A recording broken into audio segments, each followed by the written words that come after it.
নমস্কার বন্ধুরা, চলে এসেছি আরও একটি নতুন ভিডিও নিয়ে এবং একটি গুরুত্বপূর্ণ ভিডিও নিয়ে তোমাদের মধ্যে চলে এসেছি। তোমরা জানো যে গতকাল নারী কল্যাণ মন্ত্রী অগ্নিমিত্রা পাল স্পষ্ট ঘোষণা করেছেন যে যারা লক্ষ্মীর ভাণ্ডার পেত তারা প্রত্যেকে অন্নপূর্ণা ভাণ্ডার পাবে। কিন্তু এইখানে একটা ব্যাপার আছে যে কিছু ব্যক্তি অন্নপূর্ণা ভাণ্ডার পাবেন না। কারা কারা অন্নপূর্ণা ভাণ্ডার পাবেন না সেই বিষয়টা নিয়ে আজকে এই ভিডিওটি করলাম। যে 1 জুন থেকে প্রত্যেকে 3,000 করে টাকা পাবেন যারা যারা লক্ষ্মীর ভাণ্ডার পেতেন, কিন্তু কিছু মানুষ অন্নপূর্ণা ভাণ্ডার পাবেন না। কারা পাবেন না তাদের লিস্টটা আমি এখনই তো আপনাদের সামনে দেখাচ্ছি। আমি গুগল থেকে দেখিয়ে দিচ্ছি যে কারা কারা অন্নপূর্ণা ভাণ্ডার পাবেন না। কারা অন্নপূর্ণার ভাণ্ডার পাবেন না দেখে নিন এক পলকে। যে অন্নপূর্ণা ভাণ্ডার কারা পাবেন না: যারা স্থায়ী ভারতীয় নাগরিক নন, অর্থাৎ যাদের ভোটার লিস্টে কোনো নাম নেই, তারা অন্নপূর্ণা ভাণ্ডার পাবেন না। এবং আরেকটি চাঞ্চল্যকর তথ্য, যে যাদের এসআইআর এর নাম বাদ গেছে, যে 27 লক্ষ মানুষের নাম বাদ গেছে, তারা কিন্তু অন্নপূর্ণা ভাণ্ডার পাবেন না। এবার প্রশ্ন হলো যে এখানে একটা অপশান রেখেছে, যারা সিএতে অ্যাপ্লাই করেছে, তারা কিন্তু অন্নপূর্ণা ভাণ্ডারের জন্য অ্যাপ্লাই করতে পারবেন বা তারা পেতে পারেন।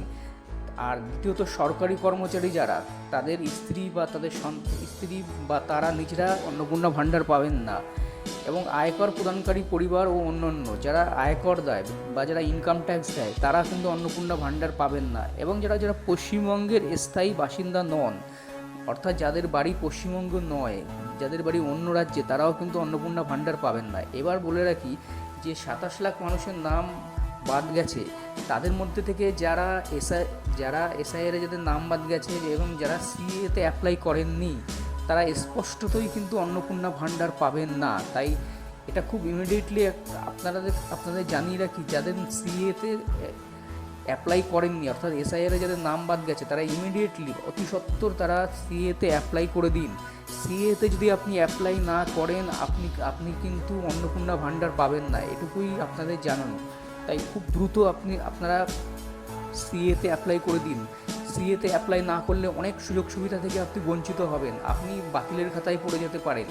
তাই যে কোনো সুবিধা পেতে গেলে অন্তত সিএতে অ্যাপ্লাই করুন। এবং আরও একটি চাঞ্চল্যকর তথ্য আপনাদের দিয়ে রাখি, যে আপনারা জানেন যে পশ্চিমবঙ্গে 1,69,00,000 কাস্ট সার্টিফিকেট, অর্থাৎ এসসি, ওবিসি এবং এসটি সার্টিফিকেট বা অন্যান্য সার্টিফিকেট যেগুলো আছে, ইডাব্লিউএস সার্টিফিকেট, এই সার্টিফিকেটগুলো রিভেরিফিকেশান, অর্থাৎ পুনরায় ঝাড়াই বাছাই হবে এসআইআরের মতো। তাহলে সেইগুলো নিয়েও একটা দুশ্চিন্তা অনেকের মধ্যে কাজ করছে। এবং একটা সংবাদপত্রে একটা চাঞ্চল্যকর তথ্য দিয়েছে, আমি দেখিয়ে দিই আপনাদের। যে ভোটার তালিকা থেকে নাম বাদ পড়লেই বাতিল কাস্ট সার্টিফিকেট, অর্থাৎ যে 27 লাখ এসআইআরের নাম বাদ গেছে, যদি তার মধ্যে আপনি থাকেন, তাহলে আপনার কিন্তু কাস্ট সার্টিফিকেট, অর্থাৎ এসসি সার্টিফিকেট, ওবিসি সার্টিফিকেট বা শিডিউল ট্রাইব সার্টিফিকেট, এগুলো কিন্তু বাদ পড়ে যেতে পারে। তাই এই মুহূর্তে সবথেকে চাঞ্চল্যকর তথ্য, যে আপনি যদি এসআইআর এর নাম বাদ পড়ে থাকে আপনার নাম, তাই অতি সত্বরই সিএতে অ্যাপ্লাই করে দিন। অন্তত কিছুটা হলেও আপনি সাপোর্ট পাবেন, কিছুটা হলেও আপনার সুবিধা হবে। তাই দেরি না করে যদি সরকারি সুযোগ সুবিধা পেতে হয়, এমনকি রেশনও বন্ধ হয়ে যেতে পারে।